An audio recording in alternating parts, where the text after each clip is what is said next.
आमच्या ज्या महाराष्ट्रातल्या सर्व शिक्षक संघटना आहेत, या सर्व शिक्षक संघटनांची महाराष्ट्र राज्य प्राथमिक शिक्षक मध्यवर्ती संघटना निर्माण झालेली आहे आणि या संघटनेमार्फत शिक्षकांचे जे मुख्य प्रश्न आहेत ते मुख्य प्रश्न सोडविण्याचा प्रयत्न केला जातो। मागे सप्टेंबरमध्ये एक सर्वोच्च न्यायालयामार्फत मान्य सर्वोच्च न्यायालयामार्फत एक निर्णय झालेला होता की जे सेवेत आहेत शिक्षक त्यांना TET देणे भाग आहे आणि त्यांनी जर ते TET परीक्षा उत्तीर्ण झाले नाही 2 वर्षात तर त्यांना सेवेतून कमी करण्यात येईल किंवा त्यांना पदमुक्त करण्यात येईल असा निर्णय होता। आणि ज्या काही पदोन्नत्या आहेत त्या पदोन्नत्यासुद्धा TET पास झाल्याशिवाय मिळणार नाहीत असा जो माननीय सर्वोच्च न्यायालयाने निर्णय दिलेला होता एका याचिकेच्या संदर्भाने।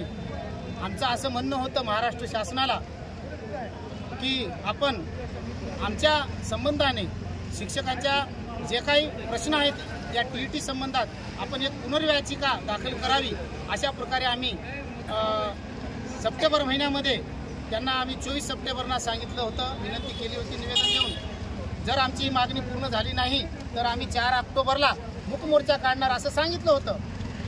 पण त्यांनी आमच्या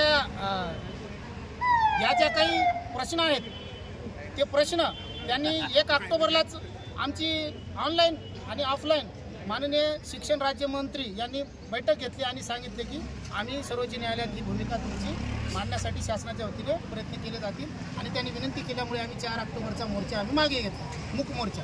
मग आम्ही 23 तारखेपर्यंत वाट बघितलं, 23 ऑक्टोबरपर्यंत।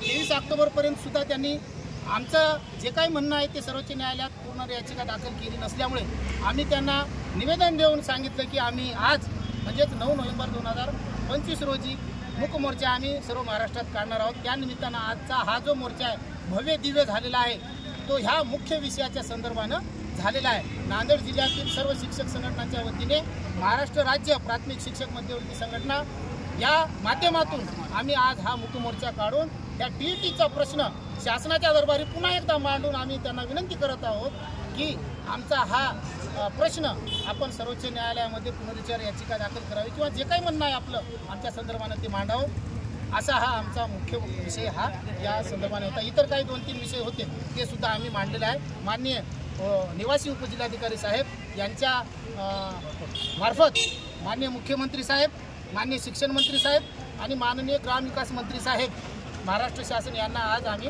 निवेदन पाठवलेलं आहे। आता यापुढे आपण पाहूया की आमच्या ज्या मागण्या आहेत त्या सोडवतील किंवा आम्हाला चर्चेला बोलवतील, त्यावेळेस आम्ही आमच्या शिक्षक संघटनाची पुढील भूमिका आम्ही स्पष्ट करूया। धन्यवाद।